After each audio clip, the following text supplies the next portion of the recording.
nyatakan dalam kehidupan kami. Dan pagi hari ini Tuhan, bersama-sama kami membawa hati yang rindu untuk memuji, menyembah Tuhan. Kami percaya bahwa Engkau hadir di tengah kami, Engkau siap untuk menjamah dan melawat kami, sehingga ketika kami datang pagi hari ini, kami pulang dengan membawa kemenangan dan sukacita yang besar yang berasal daripada Tuhan. Berkati ibadah kami Tuhan dari awal, pertengahan, sampai pada akhirnya. Terima kasih Tuhan, kami siap untuk memasuki hadirat-Mu di dalam nama Tuhan Yesus Kristus. Haleluya. Terima kasih karena Engkau Bapa yang setia dalam hidup kami. Tidak pernah Engkau sekalipun meninggalkan kami Tuhan.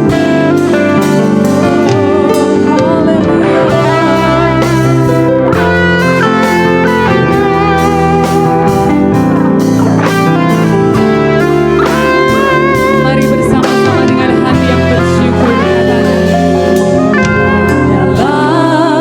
segala keadaan.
memuji Engkau dengan sukacita, dengan penuh semangat kami mau meninggikan nama Tuhan. Di dalam nama Tuhan Yesus Kristus yang siap memuji Tuhan sama-sama sorakan. Amin. Sekali lagi beri kemuliaan bagi Tuhan Yesus. Silakan duduk kembali Bapak Ibu. Percaya bahwa, mari silahkan duduk kembali. Percaya bahwa pagi hari ini berkat Tuhan melimpah atas kehidupan kita. Amin. Berikan jabat tangan atau katakan kepada kanan kiri, engkau diberkati Tuhan. Engkau diberkati Tuhan. Haleluya. Mari katakan bersama, begitu besar. Begitu besar kasih Allah pada kita. Diberkatilah anak cucu kita di mana-mana. Tuhan merubah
bersyukur sebab Engkau Allah yang mengasihi kehidupan kami.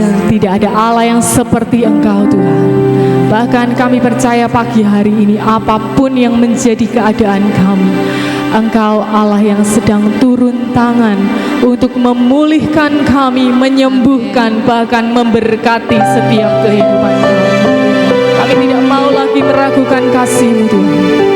Kami menikmati anugerah, kami menikmati setiap rancangan dan karya yang baik dalam hidup kami. Terima kasih Tuhan. Terima kasih Yesus. Mari katakan, tiada yang seperti Engkau. Tiada yang seperti Engkau. Begitu mengasihiku.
besar kasih karunia dan kemurahan-Mu yang berlaku dalam hidup ini Tuhan.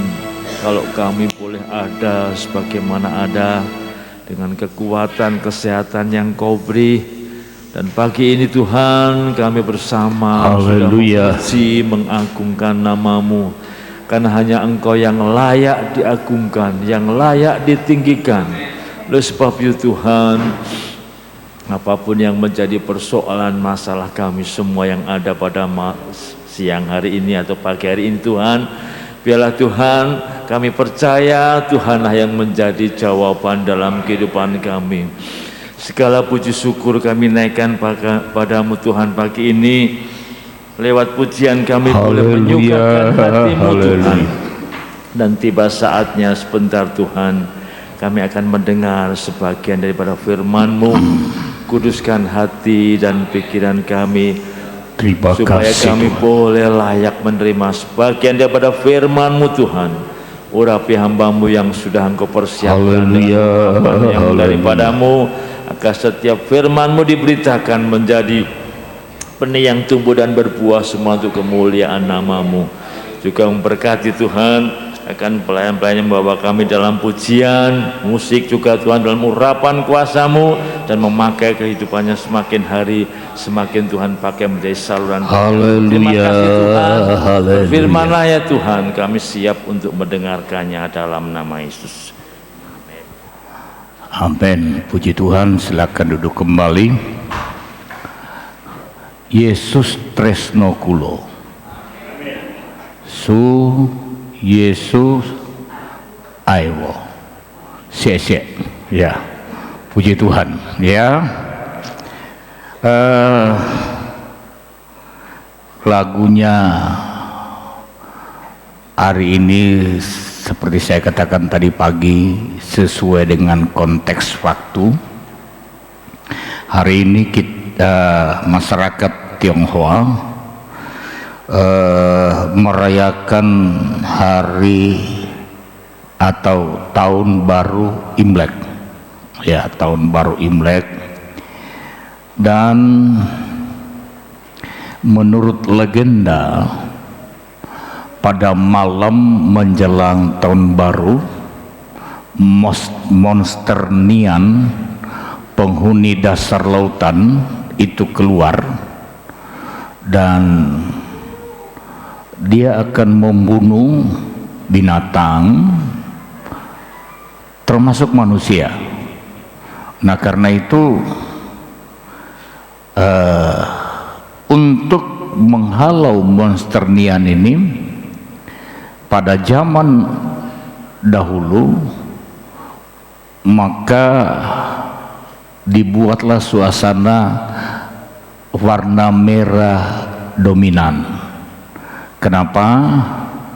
Karena katanya monster Nian itu takut dengan warna merah. Ya. Lalu kemudian dia juga takut dengan suara yang keras. Karena itu zaman Tiongkok kuno, karena belum ada petasan, orang bakar bambu sehingga bambunya meledak-ledak, dan monster Nian itu tidak berani keluar. Ya. Nah, kita juga bersyukur bahwa monster yang kita takuti itulah iblis. Dia takut dengan warna merah, tapi bukan baju warna merah, darah Yesus yang merah. Ya, dia takut juga dengar suara yang keras, bukan petasan, tapi musik kita yang dangdung. Nah, itu dia tidak berani datang. Ya, puji Tuhan, sehingga kita bebas untuk memuji, memuliakan nama Tuhan. Puji Tuhan. Jadi saya juga pakai merah, cuma supaya lebih lebih keren lah hari ini. Puji Tuhan. Tapi jangan ada yang minta ampau ya. Kalau dikasih ampau saya mau. Puji Tuhan. Nah, masyarakat Tionghoa juga memberi perlambang dari tiap tahun itu dengan 12 jenis binatang. Dan tahun ini katanya itu tahun kelinci juga kelinci air. Nah, kelinci itu gimana Pak? Tak tanyai Pak.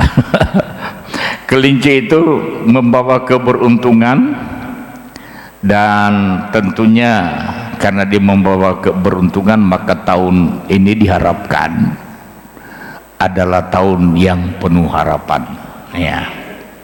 Tadi waktu ibadah pertama ngomong-ngomong dengan Pak Budi di depan, Pak Budi berkata begini, Om, ini mulai terasa ini ekonomi berat. Ya. Pedagang-pedagang yang jual makanan itu saya kasihan lihat, kadang karena tidak laku dibuangin, ya.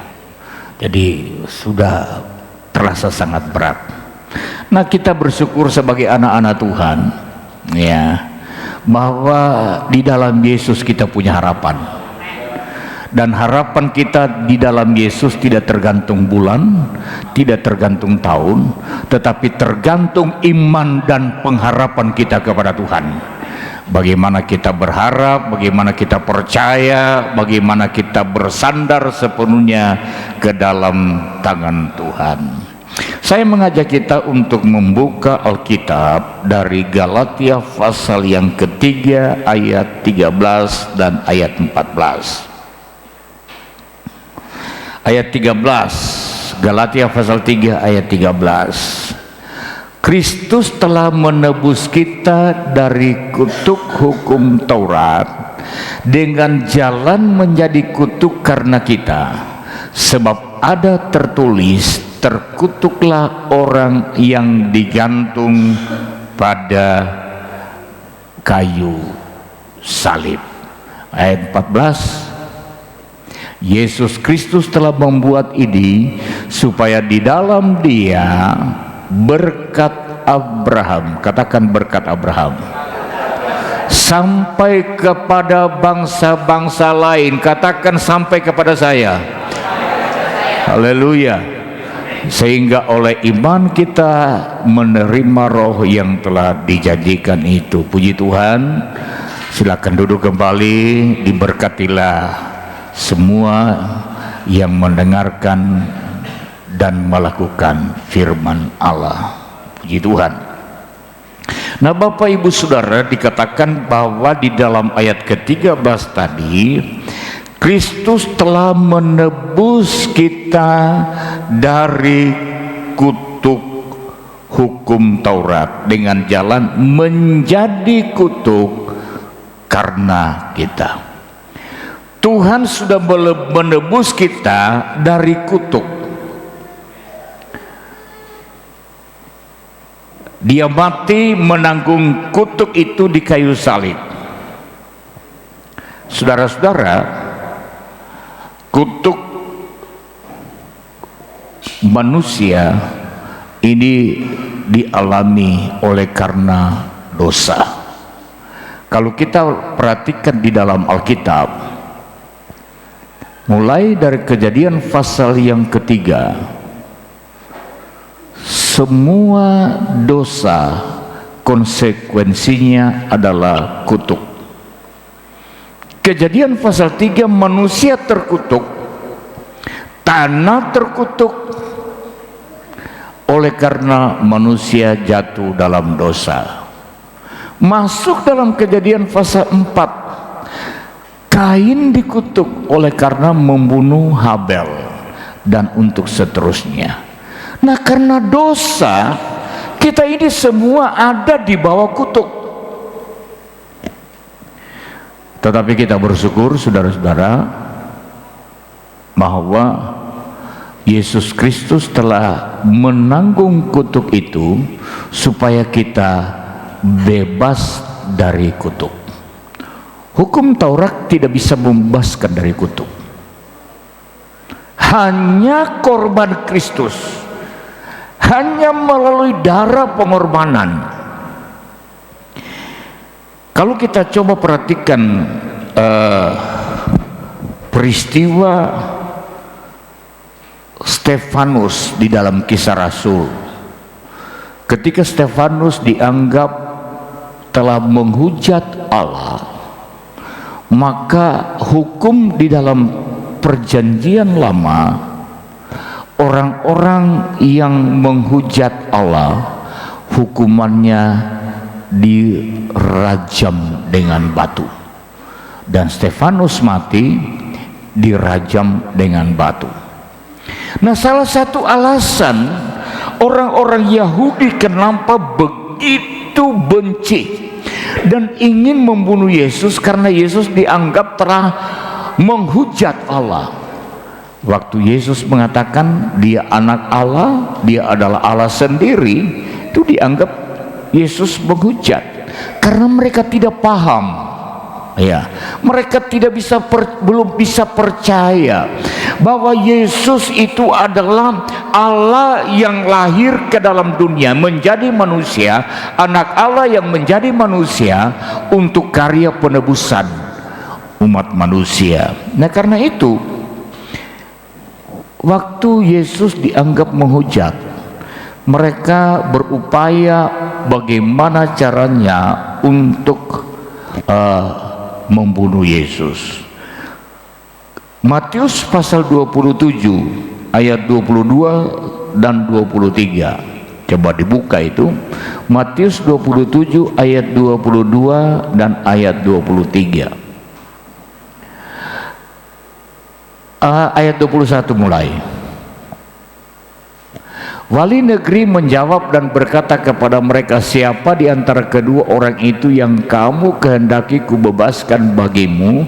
Kata mereka, Barabas. Ayat 22. Kata Pilatus kepada mereka, jika begitu, apakah yang harus kuperbuat dengan Yesus yang disebut Kristus? Mereka semua berseru, ia harus disalibkan. Jadi ada dua orang terhukum yang hukumannya adalah hukum mati. Nah, pada hari itu harus ada yang dibebaskan. Pilatus menawarkan siapa yang akan dibebaskan, Barabas atau Yesus. Mereka minta supaya dibebaskan Barabas. Lalu kalau begitu Barabas yang dilepaskan, Yesus, apa yang harus saya lakukan? Mereka berkata apa? Ia harus disalibkan. Saudara perhatikan kata harus.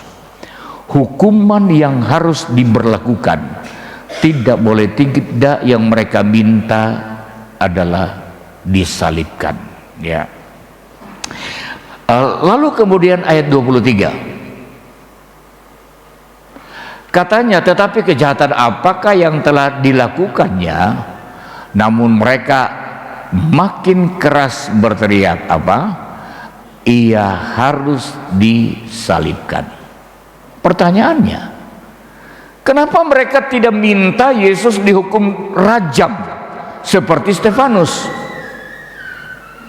Apa sebabnya? Saudara-saudara, karena hukum rajam tidak menjadi sebuah simbol, ya. Yesus menanggung kutuk manusia. Salib itu sebabnya tidak mungkin. Kalau mereka minta Yesus dirajam dan hukumannya hukum rajam, berarti gagal rencana penyelamatan melalui Yesus. Gagal misinya dia datang ke dunia ini. Saudara-saudara, kita bandingkan dengan Ulangan pasal 21 ayat 22 dan 23. Ulangan pasal 21 ayat 22 dan 23. Apabila seorang berbuat dosa sepadan dengan hukum mati, lalu ia dihukum mati, kemudian kau gantung dia pada sebuah tiang, ayat 23, maka janganlah mayatnya dibiarkan semalam-malaman pada tiang itu, tetapi haruslah engkau menguburkan dia pada hari itu juga. Sampai situ aja.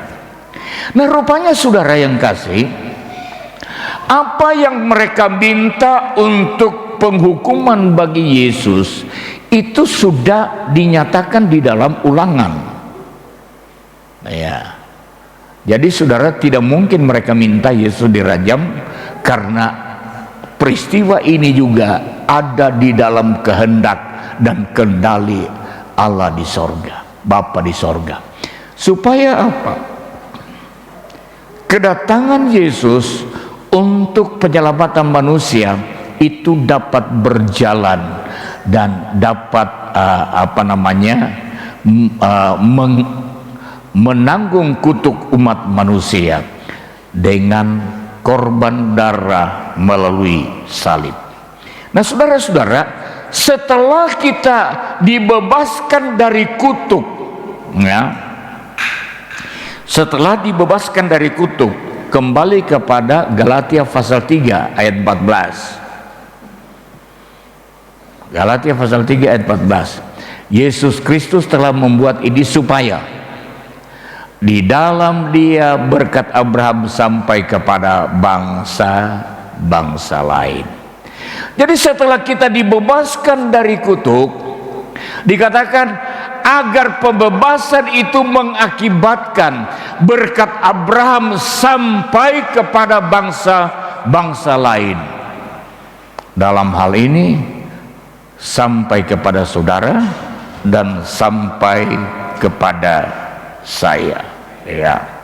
Kita menerima berkat. Jadi pengorbanan Kristus secara rohani memberi keselamatan bagi kita, oleh karena dosa kita diampuni, tetapi secara jasmani kutuk kita diangkat dan kita mendapatkan bagian berkat di dalam janji-janji Allah kepada Abraham. Nah, kenapa kita bisa mendapatkan bagian berkat Allah melalui janji Allah kepada Abraham? Ya, coba kita buka Galatia pasal 3 ayatnya yang ke-7. Galatia pasal 3 ayat yang ke-7. Jadi saya memang harus baca sebuah ayatnya supaya kita bisa memahami kenapa kita mendapatkan bagian berkat-berkat, janji berkat Allah kepada Abraham melalui jalur apa, ya. Jadi kamu lihat bahwa mereka yang hidup dari iman, mereka itulah anak-anak Abraham. Haleluya. Kita ini anak Abraham enggak? Hah? Loh, kuda ada yang jawab. Kita ini anak-anak Abraham enggak? Apa kita ada darah keturunan Abraham? Enggak ada. Kita memang bukan anak secara genetika, secara lahiriah, tapi kita adalah anak-anak Abraham karena kita beriman kepada Allah seperti Abraham beriman, ya. Jadi dikatakan bahwa mereka yang hidup dari iman, mereka itu adalah anak-anak Abraham. Ayat 9. Jadi mereka yang hidup dari iman, merekalah yang diberkati bersama-sama dengan Abraham yang beriman itu, ya. Abraham yang beriman diberkati Tuhan, dan orang-orang percaya yang menjadi anak-anak Abraham oleh karena iman mendapatkan berkat, janji berkat yang sama seperti janji berkat yang diberikan kepada Abraham. Haleluya.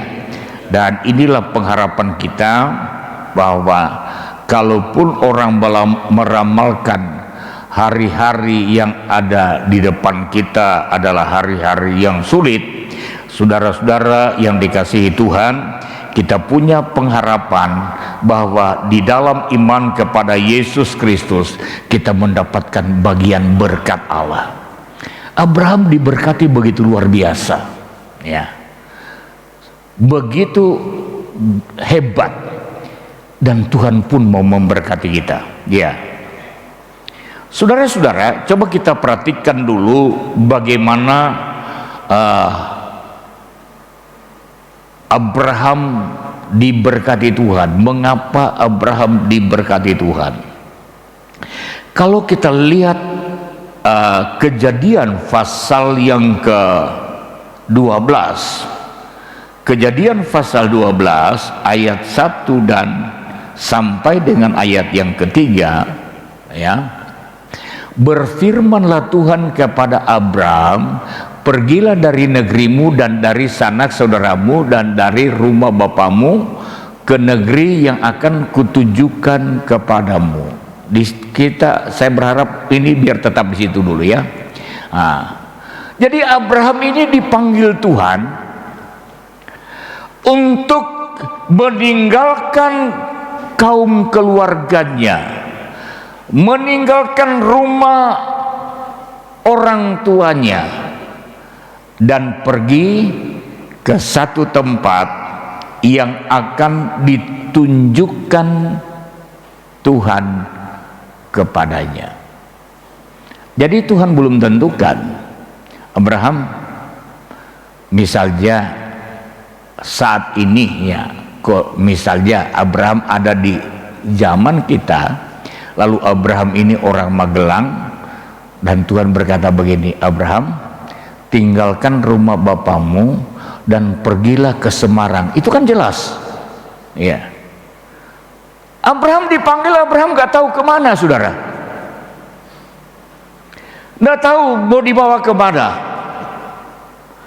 Tapi itulah yang dikatakan langkah iman Abraham menuju masa depan. Haleluya. Saudara mau menuju masa depan yang lebih baik, harus berani melangkahkan langkah iman, ya, di dalam panggilan Allah, di dalam kehendak Allah. Hari kita ini adalah hari-hari yang penuh dengan rahasia, tetapi dalam pimpinan dan penyertaan Tuhan selalu ada kepastian. Tadi pagi saya katakan, setiap kali saya ngantar ibu gembala, ya, jadi ibu gembala ini istilah saya, dia sedang sekolah sekarang ini. Ini sudah hampir 1 bulan. Sudah yang keberapa ya Mia? 25 ya, 25 ya, 26 ya. Oh ya 26 sudah. Ya, jadi berarti saudara, ya ada beberapa kali yang antar Yosa, Jamie. Nah setiap kali mau berangkat, saya tidak pernah berangkat saudara starter mobil langsung jalan, enggak. Saya starter mobil, diam sebentar, berdoa sebentar, baru jalan. Kenapa? Karena kita tidak tahu perjalanan kita, ya. Setelah kita start, kita tidak pernah ngerti. Saudara-saudara, banyak orang yang tidak mengerti bagaimana masa depan hidupnya. Seperti Abraham nggak tahu mau dibawa kemana. Nah, untuk menjawab, untuk mengetahui apa yang mereka tidak tahu tentang hari esok, lalu mereka, apa yang mereka lakukan? Ya, tanya kepada peramal, nasibku piye, ya, hari esok saya gimana? Lalu tukang ramal atau dukunnya berkata begini, kowe nek dodolan ojo dodol dino Selasa. Saudara, dia pusing. Saudara tidak jualan hari Selasa itu rugi sehari. Nah kalau tanya kepada saya, yang saya anjurkan jangan jualan hari Minggu karena perlu ibadah. Ya toh? Ini ojo dodol dino Selasa. Jangan jualan hari Selasa. Saudara rugi sehari. Dibodohin sama itu saudara ya. Tapi kenapa mereka lakukan? Karena mereka ingin tahu tentang yang mereka tidak tahu. Tapi salah alamat. Nah itu sebabnya saya selalu berdoa kepada Tuhan. Tuhan tolong pimpin perjalanan kami menuju Kensaras, berangkat kembali dalam pemeliharaan Tuhan, kekuatan kesehatan Tuhan karuniakan, penyinaran hari ini Tuhan berkati, sehingga dengan berkat Allah Tuhan mengerjakan kesembuhan yang sempurna. Hari yang ke-21 saya lagi ada di ruang tunggu, kan kami semua nunggu di ruang tunggu. Tiba-tiba Dokter Eko keluar dari ruangannya, datang ke mana tempat bagian pendaftaran, dan dia ngawe. Pak Yafet, sini dulu. Saya, Dok, iya, masuk ke ruangan saya ikuti beliau. Lalu di dalam ruangannya apa yang dilakukan, dia tunjukkan di komputernya gambar ronsen hasil dari paru-paru ibu gembala. Lalu dia katakan, ini gambar waktu masuk, lebarnya sekian, tebalnya sekian. Ini setelah 21 hari sudah berkurang separuh. Puji Tuhan. Ya, saudara-saudara, kenapa menyerahkan ke dalam tangan Tuhan? Serahkan segala sesuatunya untuk sesuatu yang kita tidak pernah tahu, ya. Yang kita tahu pun harus seperti itu, apalagi yang kita tidak tahu. Serahkan kepada Allah yang Maha Tahu dan yang memegang kendali hidup kita, ya. Di dalam tangan Tuhan kita aman, di dalam tangan Tuhan kita terpelihara, di dalam tangan Tuhan ada masa depan yang Tuhan sediakan, ada harapan yang penuh dengan kepastian bagi orang-orang yang percaya. Saudara-saudara, lalu kita perhatikan sekarang apa yang Tuhan janjikan kepada Abraham, ya. Ayat yang kedua,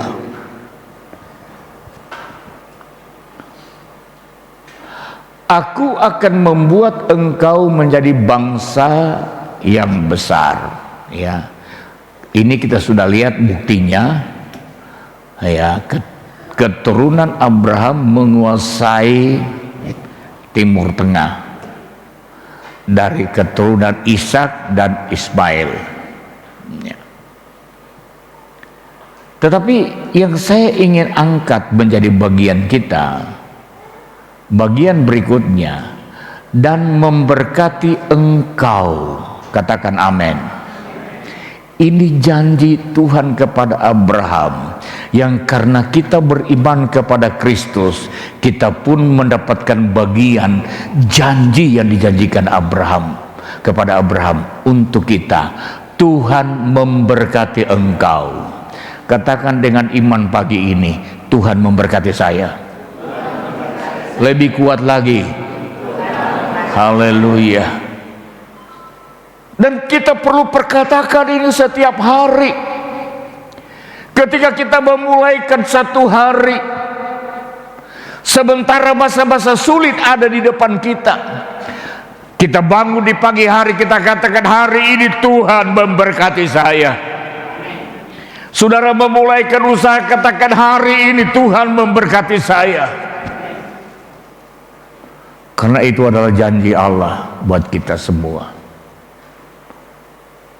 Iman kita kepada korban Kristus, kita menjadi anak-anak Abraham, bapa orang beriman. Bukan karena keturunan, tapi kita menjadi anak-anak Abraham karena kita memiliki iman yang sama. Kita percaya kepada Tuhan, ya. Nah, saudara-saudara, kita coba melihat janji berkat Allah kepada Abraham ini. Kita lihat pembuktiannya. Ayat yang kelima dulu. Ayat yang kelima. Abraham membawa Sarai istrinya dan Lot anak saudaranya dan segala harta benda yang didapat mereka, ya. Saudara perhatikan ayat ini. Waktu Abraham keluar meninggalkan rumah orang tuanya, Abraham miskin atau sudah kaya? Hah? Sudah kaya. Ya. Dikatakan Abraham keluar membawa harta benda. Dia sudah kaya. Dan Allah berjanji Allah akan memberkati Abraham. Dia sudah kaya, Allah berjanji untuk memberkati Abraham. Saudara perhatikan baik-baik ini. Saya mendapatkan di sini pemahaman seperti ini, bahwa kalau kita percaya kepada Allah, maka janji Allah untuk memberkati kita, berkatmu tidak akan pernah berkurang. Abraham mengiring Tuhan tidak jadi miskin. Abraham ikut Tuhan, ikut panggilan Allah, lalu tidak kemudian harta benda yang dia bawa itu habis, enggak. Tetapi janji Allah memberkati, artinya Abraham yang sudah diberkati akan terus ditambahkan berkat demi berkat.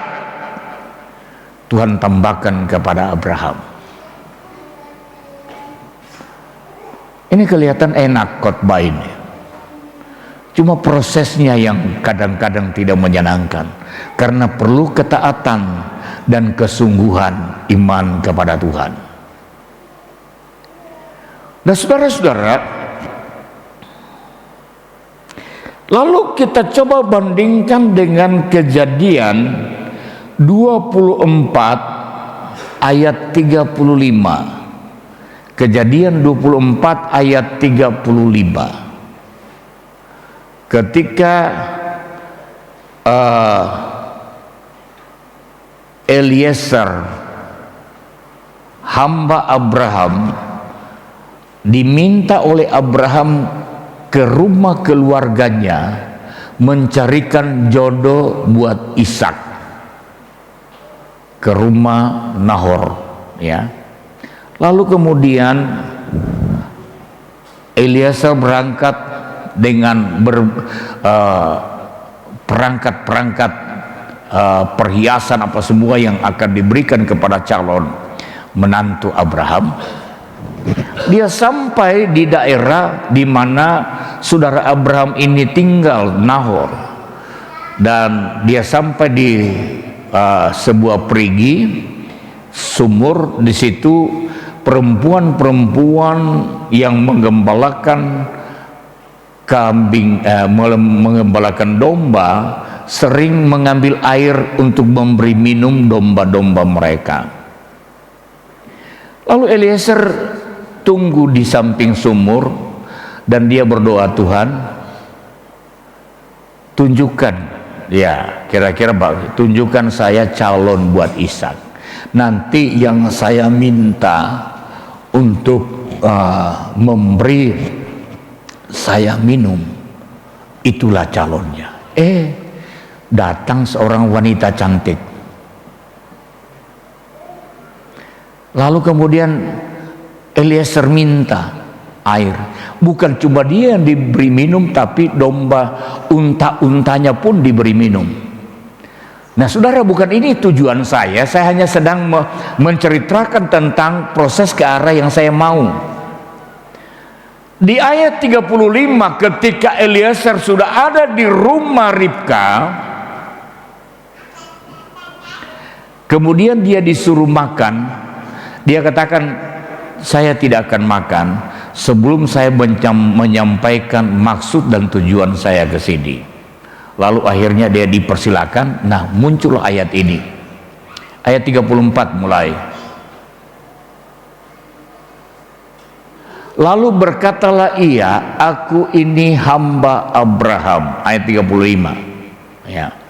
Tuhan sangat memberkati tuanku itu sehingga ia telah menjadi kaya. Ya, saudara perhatikan, Tuhan sudah memberkati. Ini setelah hampir 40 tahunan setelah dia dipanggil Tuhan dari Kejadian pasal 12. Jadi dikatakan di sini ia telah menjadi kaya. Saya tertarik dengan terjemahan bahasa Indonesia masa kini. Di sana dikatakan begini, Tuhan sangat memberkati tuan saya itu dan menjadikan dia kaya raya. Ya. saudara perhatikan di sini, kita lihat di sini bahwa Abraham dipanggil sudah memiliki kekayaan, tetapi dia terus ditambah-tambahi kekayaannya sehingga dikatakan dia menjadi kaya raya. Haleluya.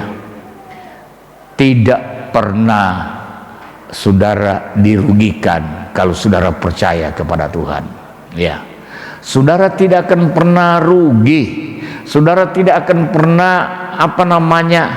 ketika saudara berharap kepada Tuhan, bersandar percaya sungguh, tidak pernah akan dibuat saudara menjadi miskin, tapi saudara akan dipelihara dan diberkati Tuhan. Nah, kita perhatikan saudara, bagaimana Abraham, dua cerita bagaimana Abraham mendapatkan kekayaan. Keluaran 12 ayat 16. Keluaran 12 ayat 16. Oh, Keluaran, Kejadian 12 ayat 16. Firaun menyambut Abram dengan baik-baik karena ia mengingini perempuan itu, dan Abram mendapat kambing domba, lembu sapi, keledai jantan, budak laki-laki dan budak perempuan, keledai betina dan unta. Saya cerita dulu. Abram dan Sarai itu bersaudara, tapi mereka menikah. Ya, memang mereka bersaudara. Ya, ini anak nom anak tuo gitu. Nah, Sarai ini seorang wanita yang cantik. Nah, di dalam pasal 12 ini, waktu Abraham dipanggil Tuhan keluar dari rumah orang tuanya, Abraham ke Mesir. Nah, sebelum sampai di Mesir, Abraham bilang begini, "Dek, kamu itu cantik banget. Nanti kalau sampai di Mesir, kalau mereka ingin ambil kamu, saya akan dibunuh. Nah, karena itu kalau orang tanya, kamu ini apanya saya, bilang saja kamu adekku." Ya, dan betul, itulah pengakuannya. Nah, pegawai-pegawai Firaun itu mempromosikan Sarai. Tuhan, ada orang asing datang dengan saudaranya, dan saudara perempuan ini uwayu banget. Zaman itu Sarai ini juara konteks kecantikan, gak ada lawannya saudara. Nah, Firaun tertarik. Karena dia tertarik, lalu apa yang dia lakukan? Dia memberikan kepada Abraham kambing domba, lembu sapi, keledai jantan, budak laki-laki perempuan, keledai betina dan unta. Karena dia cinta Sarai. Tetapi Tuhan memperingati Firaun, itu istrinya, pulangkan. Firaun agak marah, saudara. Kenapa kamu membohongi saya? Tapi saya nggak ngapa-ngapain Sarai. Sekarang saya kembalikan. Tapi perhatikan, apa yang sudah diberikan Firaun itu tidak diminta kembali. Ya. Yang sudah diberikan tetap menjadi milik Abraham. Abraham tambah kaya enggak? Tambah kaya. Lalu di dalam Kejadian pasal 20 ayat 14, ini raja yang berbeda, Abimelek, raja Gerar, juga ngakunya bahwa saya adiknya Abraham. Nah, Abimelek ngambil, sudah diambil. Malam itu dia bermimpi, ya, bahwa itu adalah istrinya, kembalikan, ya, dan minta supaya dia mendoakan kamu.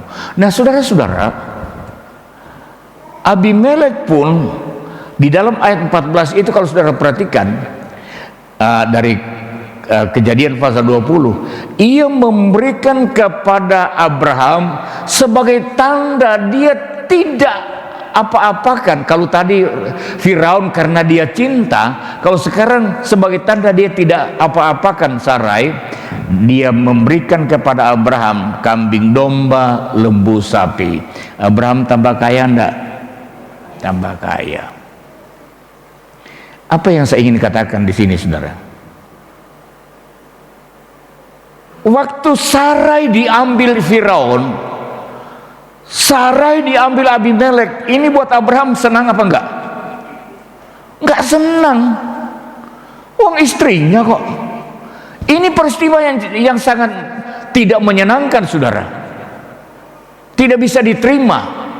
Tetapi supaya dia aman, mau tidak mau. Nah, yang saya ingin katakan begini, saudara.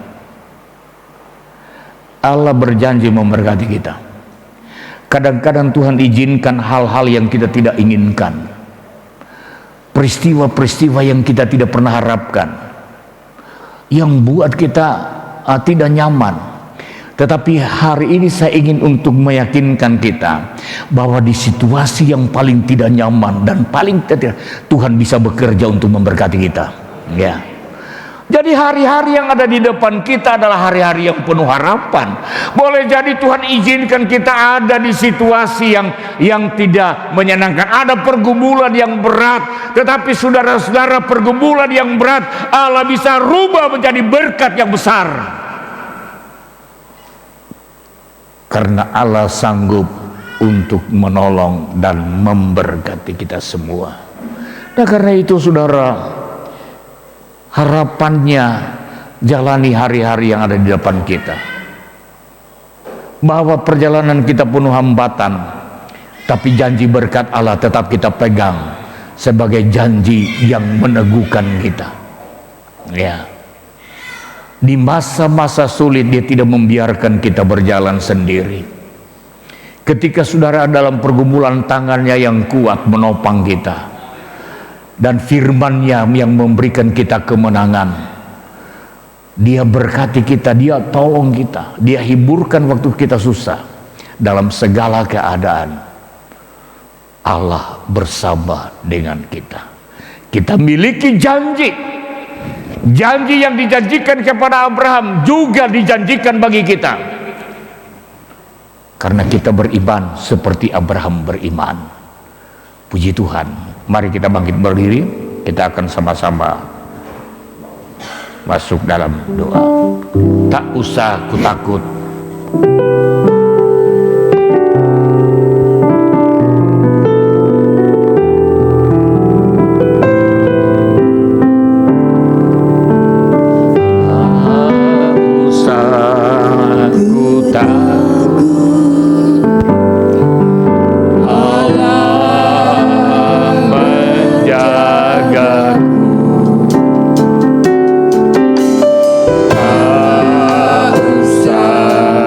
Aku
sekali perjalanan yang kita jalani sampai dengan hari ini adalah perjalanan yang banyak pergumulan, banyak tantangan. Hari esok pun banyak yang memberikan gambaran kesukaran, kesulitan di berbagai bidang sedang menanti. Tetapi pagi hari ini saya ingin agar kita semua percaya bahwa ketika kita beriman kepada Tuhan, bahwa kutuk kita sudah diselesaikan, kutuk kemiskinan, kutuk kegagalan sudah diangkut oleh Allah dan digantikan dengan berkat, maka pemeliharaan Tuhan itu akan dinyatakan dalam hidup kita. Kita pegang akan janji Allah, percaya dan tetap berharap, tidak tergoncangkan oleh keadaan, sebab Dia Allah yang kita sembah adalah Allah yang tak pernah tergoncangkan. El Shaddai, Allah Maha Kuasa. Amen. Ya besar El Shaddai, mulia.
Kami Allah yang Maha Kuasa, Allah yang sanggup menuntun dan menolong kami.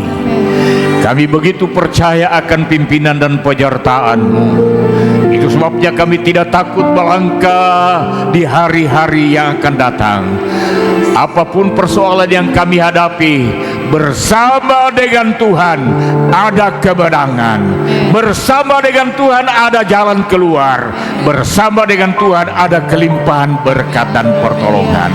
Terima kasih Tuhan, menyerahkan umat-umat-Mu sepanjang minggu ini ke dalam tangan-Mu. Engkau kiranya menyertai dan memimpin mereka dalam perjalanan, jaga, lindungi, pelihara.